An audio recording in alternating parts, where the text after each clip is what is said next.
નમસ્કાર વિદ્યાર્થી મિત્રો, સ્વાગત છે તમારું આજના આ નવા વિડીયોમાં. અને આજના આ વિડીયોમાં આપણે રાજ્ય વિધાનમંડળના 25 મહત્વના MCQ જોવાના છે.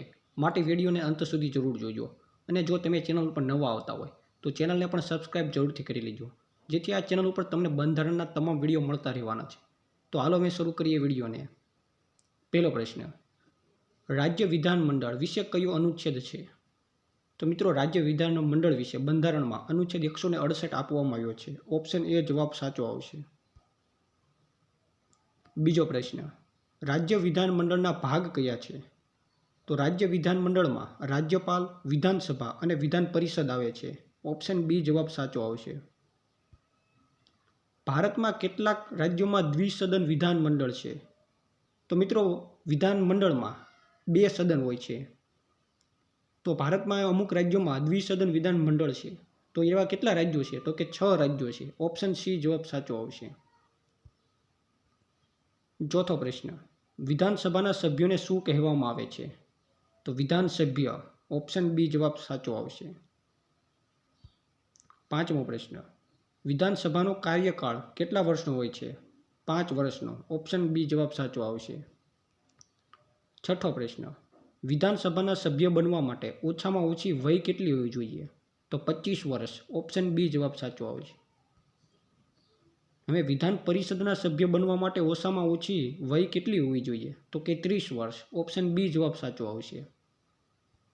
આઠમો પ્રશ્ન, રાજ્ય વિધાનસભાની મહત્તમ સભ્ય સંખ્યા કેટલી હોઈ શકે? તો કે 500 સભ્ય હોઈ શકે. ઓપ્શન સી જવાબ સાચો આવશે. નવમો પ્રશ્ન, રાજ્ય વિધાનસભાની લઘુત્તમ સભ્ય સંખ્યા કેટલી હોઈ શકે? તો કે 60. ઓપ્શન સી જવાબ સાચો આવશે.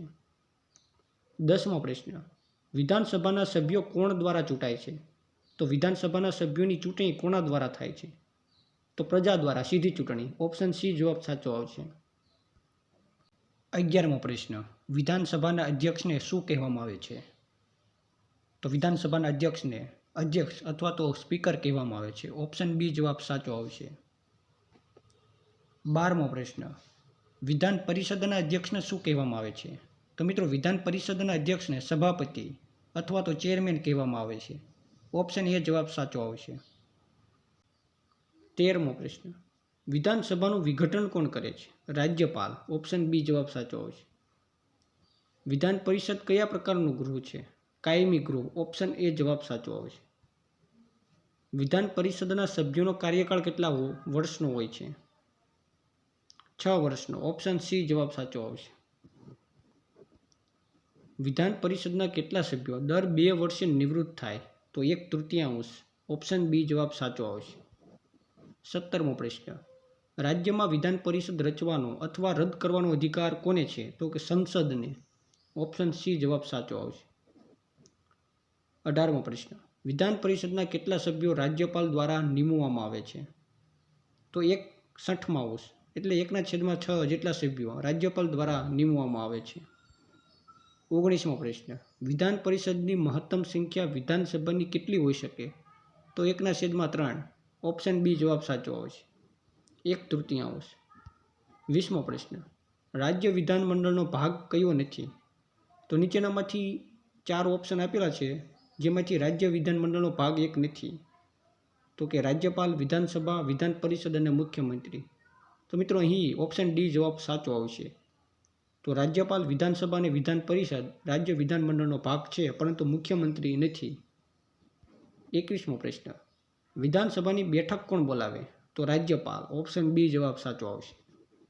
22મો પ્રશ્ન, વિધાનસભાની બેઠક વચ્ચેનો મહત્તમ ગાળો કેટલો હોઈ શકે? તો 6 મહિના.